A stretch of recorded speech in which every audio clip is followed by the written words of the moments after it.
ये कहानी 1990 के दशक की है। गांव का नाम था सोलंगपुर।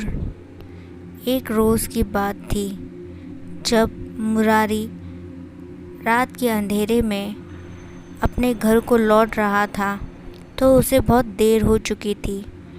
ऐसा सोच वो एक शॉर्टकट लेता है जो कि एक जंगल के रास्ते से था। मुरारी उस रास्ते पे चल पड़ता है। तभी उसे एक आवाज़ आती है। ध्यान से सुनने पर उसे मालूम होता है कि ये तो किसी के रोने की आवाज़ है। उस रोने की आवाज़ की दिशा में पहुंच मुरारी क्या देखता है कि एक बूढ़ी औरत पेड़ के नीचे बैठ बुरी तरीके से रो रही थी।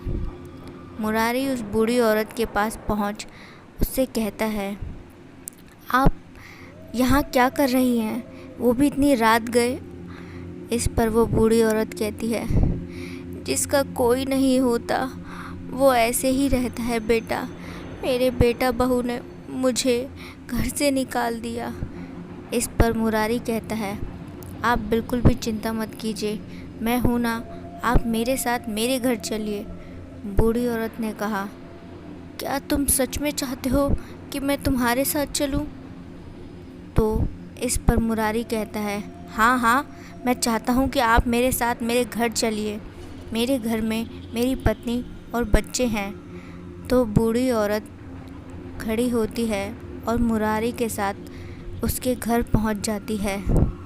यहाँ मुरारी के घर में उसकी पत्नी जब उस बूढ़ी औरत को देखती है तो थोड़ी नाराज़ होती है और मुरारी को अपने साथ एक कोने में ले जाकर कहती है, ये क्या है, ये तुम किसे ले आए रात गए? तो मुरारी बताता है कि अरे ये बेचारी बुज़ुर्ग महिला हैं जिन्हें इनके बेटे और बहू ने घर से निकाल दिया था, तो मैंने इन्हें देखा तो मैं इन्हें अपने साथ ले आया। पत्नी कहती है, अच्छा ठीक है, चलो कोई बात नहीं, चलो आप हाथ मुँह धो लो, मैं सबके लिए खाना लगा देती हूँ। और फिर मुरारी की पत्नी घर में सभी के लिए खाना लगाती है। सब एक साथ बैठकर नीचे चटाई पर बैठ आराम से खाना खाने बैठते हैं। तो मुरारी की पत्नी क्या देखती है कि वो बूढ़ी औरत बहुत ही जल्दी जल्दी खाना खा रही थी, जैसे बरसों की भूखी हो, और यहाँ तक कि वो ज़्यादा खाना खा रही थी। ये देख सभी हैरान थे, लेकिन किसी ने भी कुछ नहीं कहा। फिर वहीं जब सब खाना खाकर उठ जाते हैं तो मुरारी की पत्नी मुरारी को कहती है, ये कितने अजीब तरीके से खाना खा रही थी। इस पर मुरारी कहता है, अरे धीरे बोलो, वो सुन लेंगी। वैसे भी हो सकता है ये कई दिन की भूखी हो, इनके बेटा बहू का क्या भरोसा, न जाने कितने दिनों से इन्हें खाना भी ना दिया हो। हाँ, आप ठीक कह रहे हैं, ना जाने कैसे बेटा बहू हैं जो इन्हें इस हालत में छोड़ दिया। कितनी परेशान लग रही हैं ये। वैसे भी घर में बड़े बुजुर्ग का होना तो बहुत ही अच्छी बात होती है, उनसे बहुत कुछ सीखने को मिलता है। चलो ये जो भी हुआ अच्छा ही हुआ। वहीं देर रात जब सब सो चुके थे, गांव में दूसरी ओर दो दोस्त शराब पीकर यहाँ से वहाँ घूम रहे थे कि तभी उन्होंने एक परछाई देखी जो उनकी ओर आ रही थी। दोनों उस परछाई को देखने लगे जो कभी बार बार छोटी होती तो कभी बड़ी होती।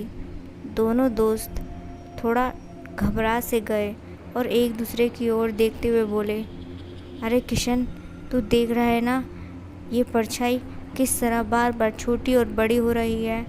तो उसका दोस्त कहता है, हाँ मेरे दोस्त, मैं देख रहा हूँ, ज़रूर ये किसी भूत प्रेत का चक्कर है। चल मेरे दोस्त, यहाँ से जल्दी निकलते हैं। तो किशन कहता है, भाई तू ठीक कहता है, चल जल्दी यहाँ से निकलते हैं। दोनों दोस्त घबरा कर घर की ओर बढ़ने लगे कि तभी किशन देखता है कि उसका दोस्त नीचे ज़मीन पर गिरा हुआ है। वो फ़ौरन ही उसे उठाने के लिए जैसे उठता है, तभी 2 कदम अपनी ओर आते हुए देखता है, तो वो अपनी नज़रें जैसे ही उठाता है तो देखता है एक भयानक डायन वहाँ खड़ी थी, जिसे देख वो चीखने लगा। दोनों दोस्त बुरी तरीके से डर चुके थे और चीखने चिल्लाने लगे। तभी वो डायन अपना एक हाथ लंबा कर किशन के दोस्त को पकड़ती है और वहीं जिंदा निकल जाती है।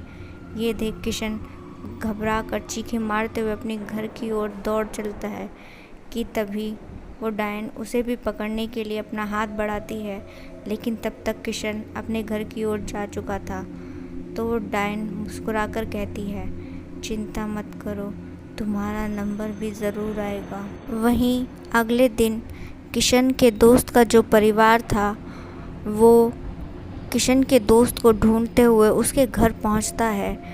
तो किशन उन्हें बताता है कि गांव में एक डायन है जिसने उसके दोस्त को ज़िंदा निगल लिया था, वो भी उसकी आंखों के सामने। इतना सुनते ही किशन के दोस्त का परिवार बहुत ही ज़्यादा घबरा जाता है और धीरे धीरे ये बात आग की तरह पूरे गांव में फैल चुकी थी।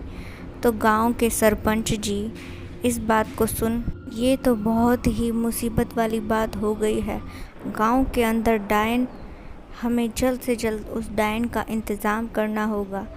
इतना कहकर वो गांव के एक बड़े मंदिर के महान पंडित जी के पास पहुंचते हैं। तो पंडित जी उन्हें कहते हैं कि इस अमावस्या तक अगर उस डायन का इंतज़ाम नहीं किया गया तो हो सकता है वो पूरे गांव को निकल जाए।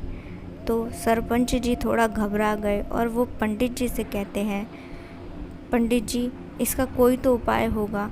तो पंडित जी कहते हैं कि पहले हमें उस डायन को पहचानना होगा, तभी हम उसका कोई उपाय निकाल सकते हैं। मुखिया जी कहते हैं, लेकिन पंडित जी हम उस डायन को पहचान कैसे सकते हैं। पंडित जी कहते हैं, क्या गांव में कोई कुछ दिनों में अनजान शख्स दिखा है। इस पर सरपंच जी कहते हैं, हाँ, वो मुरारी के घर में एक बूढ़ी औरत को देखा है। तो पंडित जी कहते हैं, हमें चलकर अपना शक दूर करना होगा, क्या वही बूढ़ी औरत कहीं डायन तो नहीं। यहाँ सरपंच जी और मुखिया जी मिलकर मुरारी के घर पहुँचते हैं और उस बूढ़ी औरत से बातचीत के दौरान पता लगाने की कोशिश करते हैं कि कहीं ये बूढ़ी औरत डायन तो नहीं है। तो उन्हें कुछ खास पता नहीं चलता उस दौरान।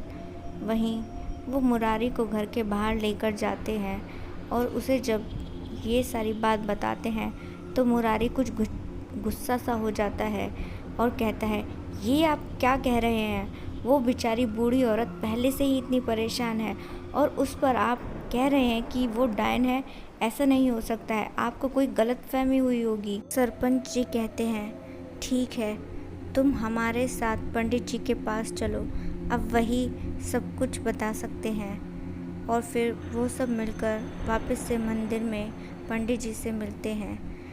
तो पंडित जी देखकर बताते हैं कि हाँ, मुरारी के घर में जो बूढ़ी औरत है असल में वही डायन है और कल ही जो अमावस्या है, अगर उसे रोका नहीं गया तो पूरे गांव को खा सकती है। मुरारी थोड़ा घबरा सा गया, उसने कहा कि वो तो एक बूढ़ी औरत है। तो पंडित जी कहते हैं, तुम्हें वो बूढ़ी औरत दिखाई दे रही है, लेकिन असल में वो डायन है जो हमारे पूरे गांव को खाने आई है। अब तुम ही हो जो उस डायन को इस गांव से भगा सकते हो। मुरारी कहता है, लेकिन वो कैसे। तो पंडित जी कहते हैं, वो यहाँ खुद नहीं आई है, तुम उसे लाए हो, तो इसीलिए तुम्हें ही उसे वापस से गांव से बाहर निकालना होगा, तभी कुछ हो सकता है। यूँ तो मुरारी को उन लोगों की बातों का यकीन सा नहीं हो रहा था, लेकिन उस रात मुरारी ने जो अपनी आंखों से देखा तो उसे यकीन हुआ कि वो बूढ़ी औरत असल में एक डायन है। देर रात मुरारी की आंखें खुली तो उसने देखा कि वो बूढ़ी औरत घर से निकल गांव की ओर चल पड़ी है।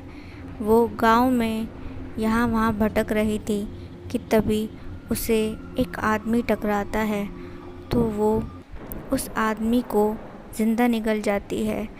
मुरारी ने ये सब दूर खड़े एक कोने में देखा।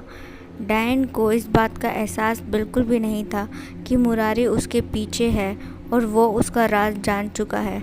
इससे पहले कि डायन घर पहुंचती, मुरारी खुद घर पहुंचकर आराम से सो जाता है ताकि उस डायन को कुछ भी पता न चले।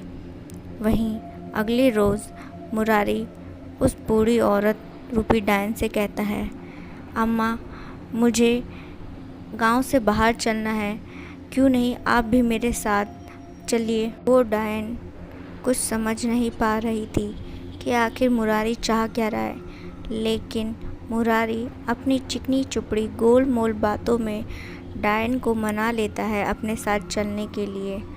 और फिर वो उस डायन को देर रात उसी जंगल में ले जाकर छोड़ देता है। तो वो डायन कहती है, कहाँ जा रहा है तू, मुझे यहाँ अकेला छोड़कर।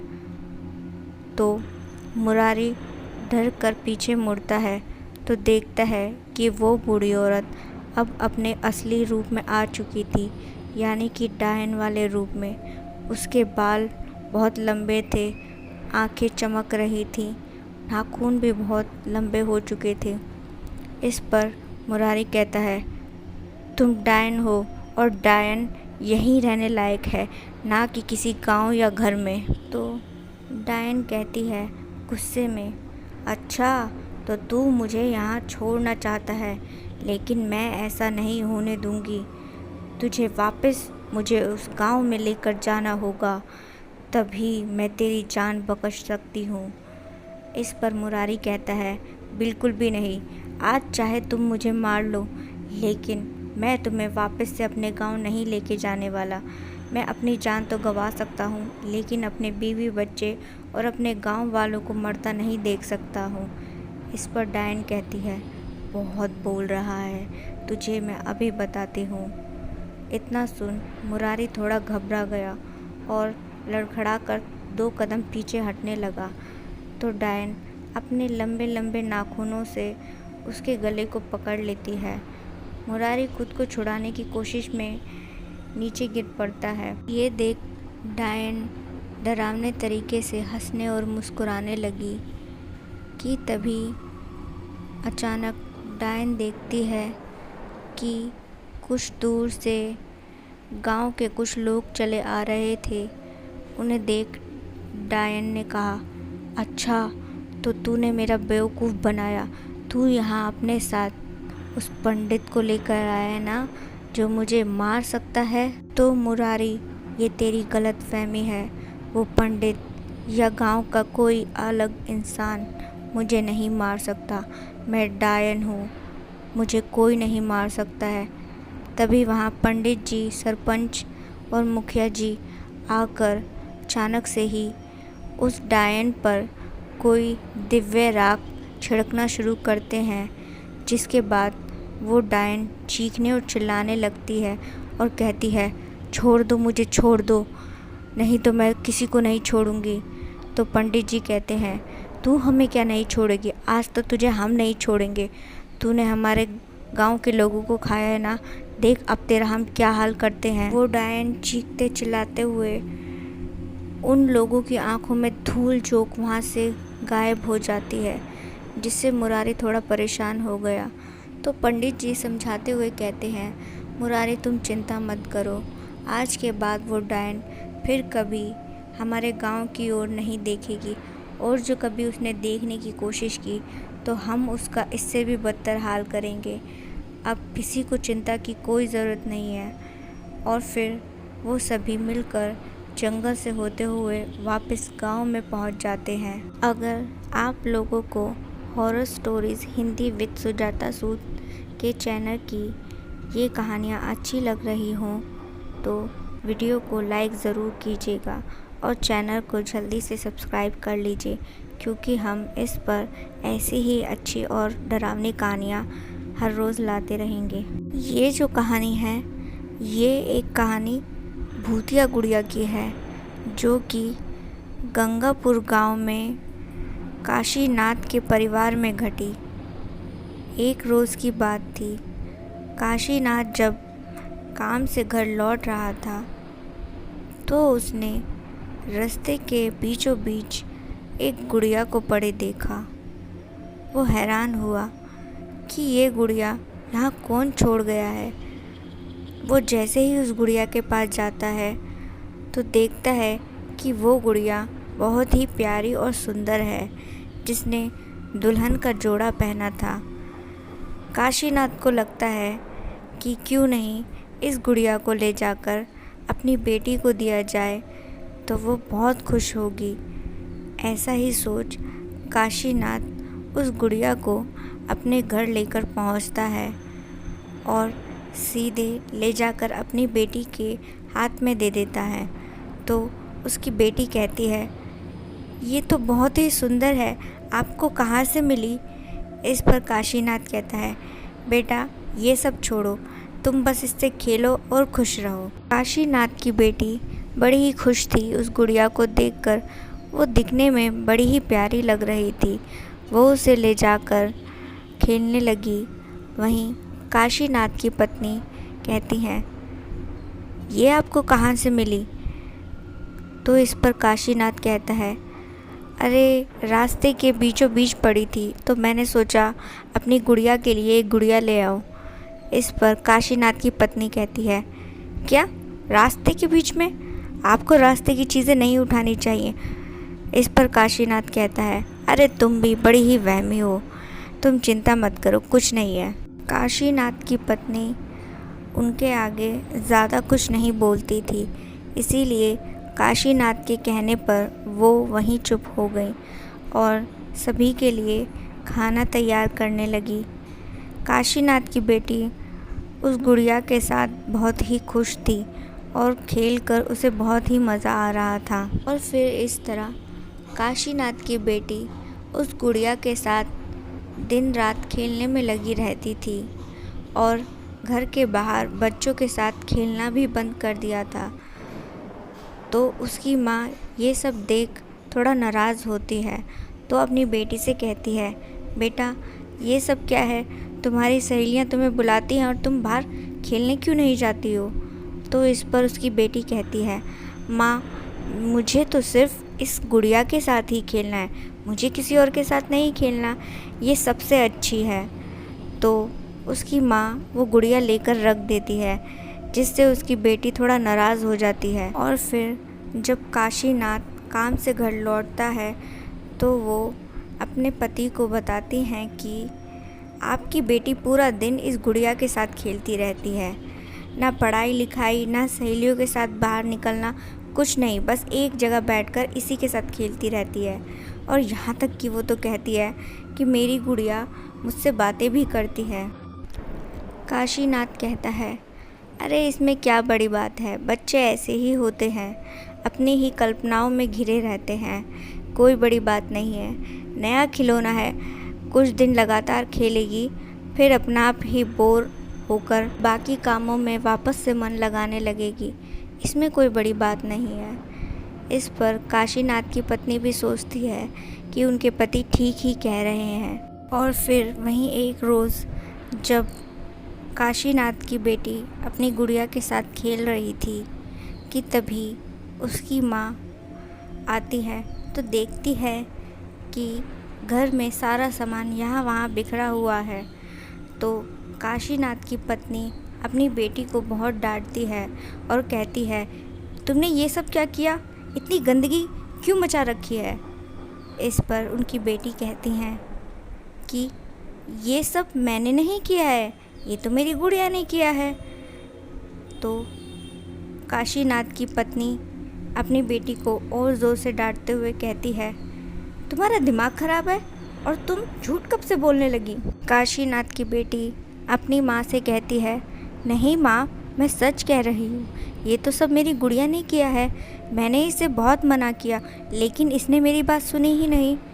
काशीनाथ की पत्नी अपनी बेटी की बातों से बहुत ज़्यादा नाराज़ होती है और वो ये सोच बड़ी ही परेशान थी कि दिन ब दिन उनकी बेटी पहले से ज़्यादा बदतमीज़ होती जा रही थी। और अब तो वो झूठ तक कहने लगी थी। एक बार फिर काशीनाथ के वापस आने पर उनकी पत्नी उनसे बात करती है बेटी के बारे में। आपको पता भी है आपकी बेटी कितनी बदमाश हो गई है, आजकल पूरा घर बिखेरे रखती है और पूछो तो कहती है कि ये सब तो उसकी गुड़िया ने किया है। देखो तो ज़रा कितना झूठ बोलने लगी है आपकी बेटी। काशीनाथ अपनी पत्नी को समझाते हुए कहते हैं, अरे बच्ची है, समझ जाएगी, थोड़ा बहुत तो बच्चे झूठ बोलते ही हैं, इसमें इतना गुस्सा होने वाली कोई बात नहीं है। काशीनाथ की पत्नी नाराज़ होते हुए कहती है, हाँ हाँ आप तो कहेंगे ही ना, पूरा दिन तो मैं ही उसे झेलती हूँ, कितना परेशान करती है, पढ़ाई लिखाई में बिल्कुल भी ध्यान नहीं है, स्कूल भेजो तो जाने से मना करती है, कहती है मुझे तो बस अपनी गुड़िया के साथ ही खेलना है। अब आप ही अपनी बेटी को कुछ समझाइए, मेरे तो काबू से बाहर हो रही है वो। और फिर वहीं उसी रात जब सभी एक साथ एक कमरे में सो रहे थे तो काशीनाथ की अचानक से आंखें खुलती हैं तो वो देखता है कि एक परछाई जो कि लगभग उसकी बेटी के जितनी थी वो दरवाज़े की ओर जा रही थी। काशीनाथ ध्यान से देखता है तो देखता है कि उसकी बेटी तो उसके बाजू में सोई है, तो फिर वो किसकी परछाई है। वो थोड़ा परेशान होता है तो बिस्तर से उठकर वो उस परछाई के पीछे जाता है तो देखता है कि वो परछाई किसी और की नहीं बल्कि उसकी बेटी की गुड़िया की थी, जो कि अब जीती जाती लड़की बन चुकी थी। वो दूसरे कमरे में जाती है और जाकर कमरे में रखे सामानों को यहाँ से वहाँ गिराने लगती है और सामान गिराते और तोड़ते वक्त उसके चेहरे पर एक भयानक हंसी थी, जिसे देख काशीनाथ थर-थर काँप रहा था और मन ही मन सोच रहा था, हे भगवान, ये मैं अपने साथ किस बला को ले आया। ये तो कोई भूतनी या चुड़ैल लगती है, लेकिन अब मैं क्या करूं, कैसे खुद को और अपने परिवार को इससे बचाऊं। इससे पहले कि वो काशीनाथ को देखती, काशीनाथ दबे पांव वापस अपनी जगह पर जाकर सो जाता है और वो डायन रूपी गुड़िया वापस से कमरे में आकर अपना पुराना वाला रूप ले लेती है और वो भी वहीं गिर जाती है। वहीं अगली रोज़ जब काशीनाथ की आंखें खुलती हैं तो वो देखता है कि वो गुड़िया उसके पैरों में पड़ी थी, जिसे देख वो थोड़ा घबरा सा जाता है। उसकी पत्नी वहीं बाजू में थी तो वो उठकर देखती है कि काशीनाथ किस तरह उस गुड़िया को देख रहा था, तो कहती है, अरे आप इसको ऐसे क्यों देख रहे हैं। काशीनाथ थोड़ा घबरा कर कहता है, कुछ नहीं, मुझे काम के लिए देर हो रही है, मैं चलता हूँ। इतना कहकर काशीनाथ नहा धोकर अपने काम पर निकल जाता है, लेकिन वो दरअसल काम पर नहीं बल्कि अपने गांव के एक पहुँचे हुए पंडित जी से मिलने पहुँचता है और उन्हें जाकर उनके घर पर सब कुछ बताता है। तो इस पर पंडित जी कहते हैं कि तुम चिंता मत करो, तुम्हारी जो भी मुसीबत है मैं उसे दूर करने में तुम्हारी ज़रूर मदद करूँगा। हाँ, लेकिन मुझे 2 दिन के लिए गांव से बाहर जाना पड़ रहा है। मैं 2 दिन बाद आकर तुम्हारी इस समस्या को ठीक कर दूँगा। वहीं काशीनाथ थोड़ा निराश हुआ, क्योंकि उसे तो यही उम्मीद थी कि पंडित जी तुरंत ही कोई उपाय बताकर उनको उस डायन रूपी गुड़िया से मुक्ति दिला देंगे, लेकिन यहाँ तो कोई फ़ायदा नहीं हुआ। और फिर वहीं जब वो अपने घर पहुँचता है तो देखता है कि एक बार फिर से उसकी पत्नी अपनी बेटी को छोटी छोटी बातों पर डांट रही थी। वो अपने पत्नी के बर्ताव में थोड़ा बदलाव देख रहा था, जो कि पहले तो नहीं था। ऐसे में वो अपनी पत्नी को समझाते हुए कहता है, अरे क्या बात है, तुम क्यों डांट रही हो इसे। तो उनकी पत्नी कहती है, तुम ही देखो ज़रा, मैं रात का खाना बना रही थी, 2 मिनट के लिए यहाँ वहाँ क्या हुई तो इसने देखो हांडी के अंदर क्या लाकर डाल दिया है।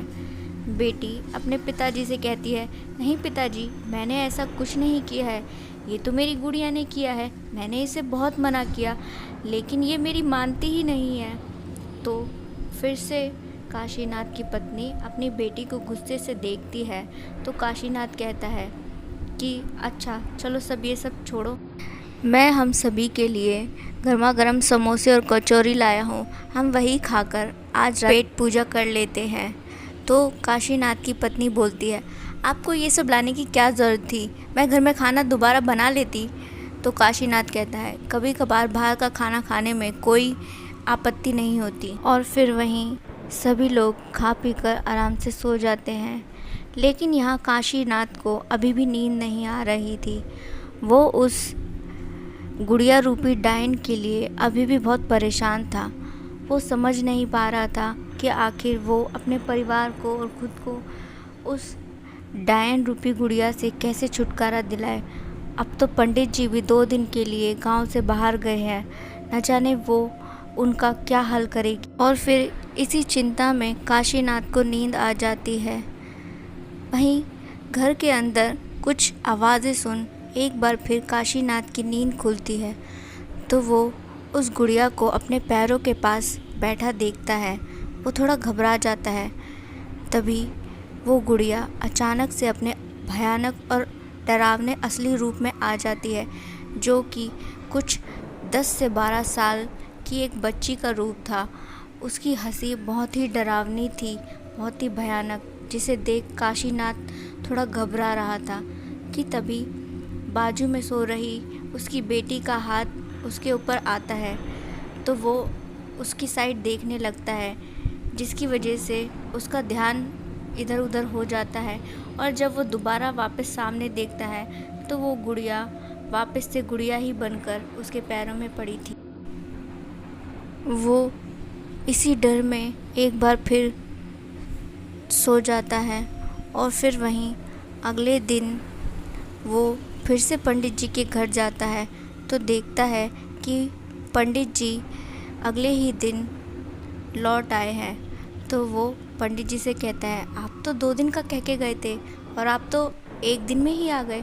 तो इस पर पंडित जी बताते हैं, काशीनाथ, मैं तुम्हारी मुसीबत का समाधान लेने गया था और देखो मुझे क्या मिला है।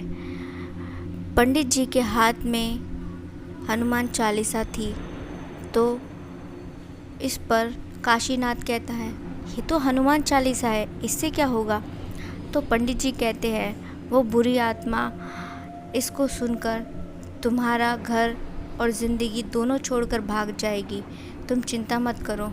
बस आज रात 12 बजे हमें उस गुड़िया के सामने ये हनुमान चालीसा पढ़नी होगी, फिर तुम इसका कमाल देखना। और फिर काशीनाथ और पंडित जी रात 12 बजे का इंतज़ार करते हैं। और जैसे ही रात 12 बजते हैं तो काशीनाथ और पंडित जी काशीनाथ के घर पहुंचते हैं तो देखते हैं कि उसकी पत्नी बेटी दोनों सो रहे थे। फिर वहीं उस गुड़िया को पड़े हुए देखते हैं तो काशीनाथ उस गुड़िया को उठाने लगता है तो अचानक से ही वो ज़िंदा हो जाती है। तो काशीनाथ उसे छोड़कर दूर हट जाता है। तब तक उसकी बेटी और पत्नी की भी नींद टूट चुकी थी। तो वो उस गुड़िया को असली रूप में देख डर के मारे अपने पति के पीछे जाकर छुप जाती हैं। और वहीं वो डायन जैसे ही उन लोगों को जान से मारने के लिए आगे बढ़ती है तो काशीनाथ हनुमान चालीसा पढ़ना शुरू कर देता है, जिससे वो डायन वहीं भस्म हो जाती है। और इस तरह काशीनाथ के परिवार को उस डायन से मुक्ति मिल जाती है। जी शहर से आए एक पढ़े लिखे अच्छे डॉक्टर थे जिनकी उम्र 40 साल थी। वो यहाँ बलरामगढ़ गांव में एक पुराने अच्छे और खूबसूरत घर में ठहरे। ये घर किशनलाल का था, जो कि इस गांव का ही रहने वाला था। किशनलाल अकेला ही अपने घर में रहता था। सो महेंद्र जी उसके साथ उसके घर में ठहर गए। शहर में महेंद्र जी के फैमिली के नाम पर माता पिता थे, इसीलिए उनके साथ यहाँ कोई नहीं आया था, वो अकेले ही आए थे। क्योंकि महेंद्र जी की अभी तक शादी नहीं हुई थी, वो हमेशा ही अपने डॉक्टर के काम में बिजी रहते थे। अभी महेंद्र जी को 2 दिन हुए थे गांव आए कि तभी देर रात एक लड़की उनके घर का दरवाज़ा खटखटाती है और कहती है, प्लीज़ मेरे साथ जल्दी चलिए, मेरे पिताजी की तबीयत बहुत ख़राब है। इस पर महेंद्र जी तुरंत ही तैयार हो गए उस लड़की के साथ जाने के लिए। आधी रात का वक्त था। महेंद्र जी उस लड़की के साथ गांव की डरावनी गलियों से यहाँ वहाँ होते हुए उसके घर पहुँचे, और जब घर पहुँचे तो उन्होंने देखा कि उस लड़की का पिता चारपाई पर दम तोड़ चुका था। सो वो लड़की जाकर उनके चरणों में बैठकर फूट फूट कर रोने लगी। ये देख महेंद्र जी को बड़ा ही दुख हुआ। तो वो लड़की से कहते हैं, तुम चिंता मत करो, सब ठीक हो जाएगा। इतना कहकर वो वहाँ से चले गए। और फिर वहीं अगली सुबह महेंद्र जी को जब उस लड़की का ख्याल आया तो उन्होंने कहा, किशोर, हमें उस लड़की के घर चलना चाहिए। तो किशोर उन्हें उस लड़की के घर लेकर पहुंचा तो दोनों ने देखा कि घर पर तो ताला लगा है। इस पर महेंद्र जी बड़े ही हैरान हुए कि यहाँ तो शोक सभा होनी चाहिए थी, फिर घर पर ताला क्यों लगा है। तो किशन लाल ने बताया, साहब, ये घर तो पिछले 2 साल से ऐसे ही बंद है। हाँ, जैसी आप घटना बता रहे हो, एक रोज़ 2 साल पहले यहाँ ऐसी ही एक घटना घटी थी, लेकिन वो तो 2 साल पुरानी बात है। फिर आप ऐसा क्यों कह रहे हैं। महेंद्र जी किशन लाल की बात पर यकीन नहीं करते और वो बड़े ही हैरान और परेशान हो जाते हैं और वापस दोनों घर पहुंचते हैं और महेंद्र जी उस बात को अच्छे से सोचने में लग जाते हैं। यहाँ दोपहर के खाने पर महेंद्र जी जब खाना खा रहे थे तो किशन लाल ने उन्हें बताया कि हाँ, 1 साल पहले आप जैसा ही एक डॉक्टर आया था और उसको भी आप जैसा ही भ्रम हुआ था। फिर उसके बाद उसकी लाश कुएं के पास मिली। महेंद्र जी अचानक खाना खाते खाते उठ गए और किशन लाल से बोले, ये तुम क्या कह रहे हो। तो क्या इसका मतलब मेरे जीवन को भी खतरा है। तो अब मुझे क्या करना चाहिए और आखिर ये किस्सा है क्या। वो लड़की कौन थी। आज से 2 साल पहले आप ही की तरह एक डॉक्टर यहाँ आया था और गांव की एक लड़की देर रात उसके पास आकर बोली कि डॉक्टर साहब मेरे साथ चलिए, मेरे पिता की तबीयत बहुत ख़राब है। डॉक्टर साहब ने साथ चलने से मना कर दिया और इस तरह उस लड़की के पिता ने दम तोड़ दिया। उस लड़की का उसके पिता के अलावा और कोई सहारा नहीं था, इसीलिए वो भी उस दुख में वहीं मर गई।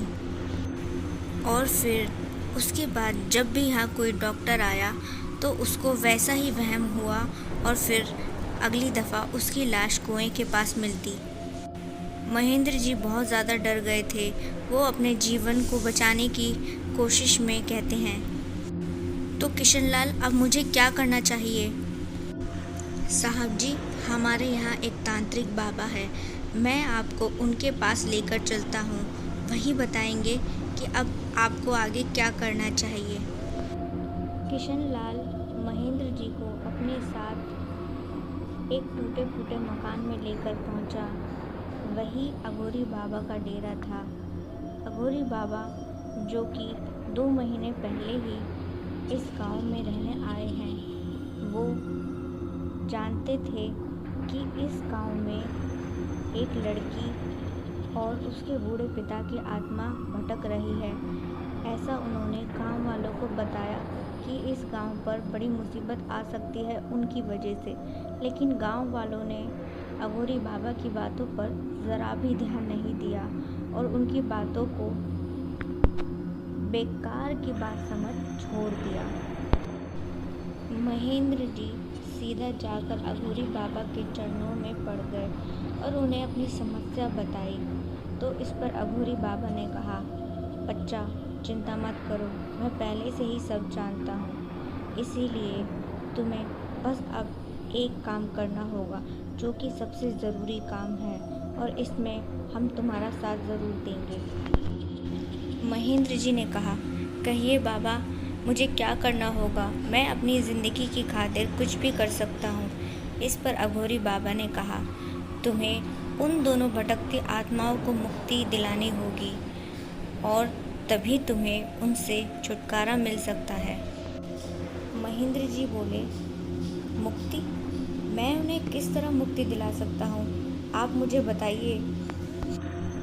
अघोरी बाबा ने कहा, हमें उन भटकती आत्माओं के घर चलना होगा।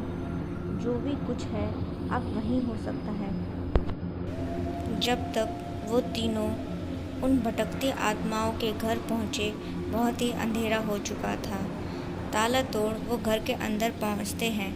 यहाँ अघोरी बाबा अपने साथ क्रिया विधि के लिए बहुत सारे सामान लेकर आए थे। उन्होंने घर में एक हवन जलाया और उसमें मंत्रों के साथ सामग्रियाँ डालने लगे।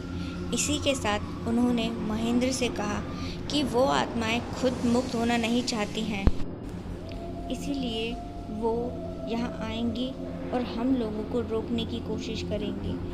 तुम दोनों को मैं ये गंगा जल देता हूँ। जब वो आत्माएं आए तो उन पर ये गंगा जल छिड़कते रहना, ताकि वो मुझे किसी भी क्रिया विधि में परेशान ना कर सके।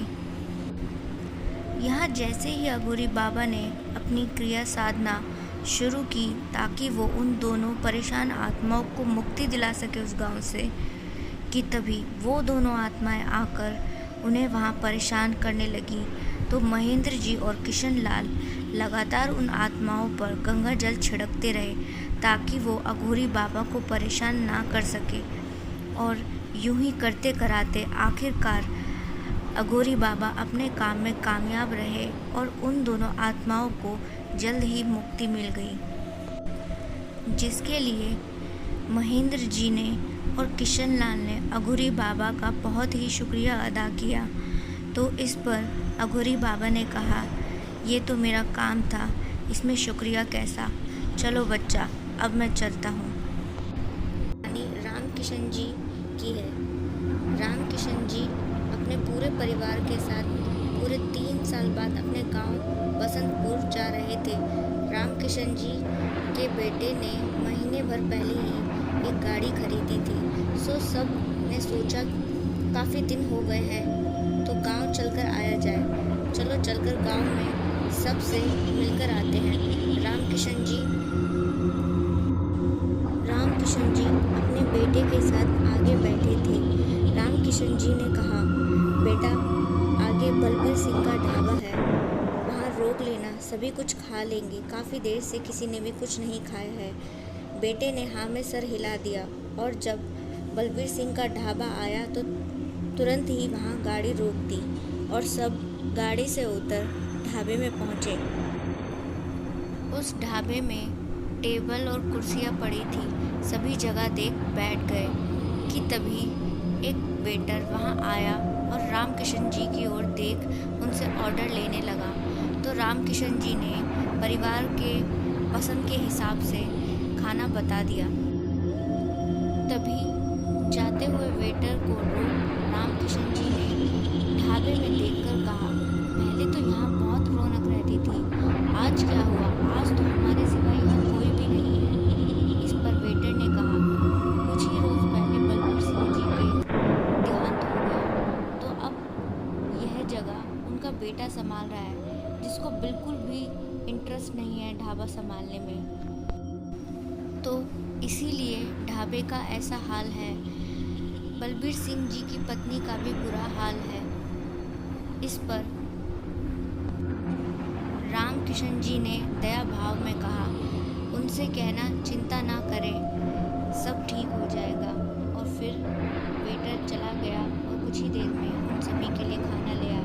सभी खाना खाकर वापस गाड़ी में बैठे और आगे गांव के लिए निकल पड़े। गांव अब कुछ ही दूर था, आने ही वाला था कि तभी रास्ते में उन्हें एक पतला दुबला आदमी मिला जो उनसे लिफ्ट मांग रहा था। रामकिशन जी अच्छे इंसान थे, उन्होंने उस आदमी को लिफ्ट दे दी और अपने बाजू में बिठा दिया कि तभी रामकिशन जी के हाथ में उठाने के लिए जैसे ही झुके, उनके चेहरे के भाव बदल गए। वो पहले से बहुत घबराए हुए लग रहे थे। और फिर वहीं जैसे ही गांव आया, वो आदमी रास्ते में वहीं उतर गया। तब जाकर रामकिशन जी के चेहरे के भाव थोड़े ठीक हुए। और फिर जब वो अपने घर पहुंचे तो उन्होंने अपनी पत्नी को रोक कहा, बाकी सबके जाने पर। लक्ष्मी, आज तो हम मरते मरते बचे हैं। जिस आदमी ने हमसे लिफ्ट ली, असल में वो कोई इंसान नहीं बल्कि भटकती आत्मा थी। अगर मैं उस वक्त सबको ये सब बता देता तो वो हमें वहीं मार देता, पर चलो भगवान ने हमें बचा लिया। इतना सुन रामकिशन जी की पत्नी घबरा गई। तो रामकिशन जी ने कहा, जो भी था अब टल चुका है, चिंता वाली बात नहीं है। बस तुम ध्यान रखना ये बात बच्चों को पता ना चल पाए, नहीं तो वो बेकार में डर जाएंगे। रामकिशन जी की पत्नी समझदार थी, इसीलिए उन्होंने ये बात अपने तक ही रखी और बच्चों को नहीं बताई। और फिर रामकिशन जी का परिवार छुट्टियां बिताकर वापस शहर अपने घर चला गया।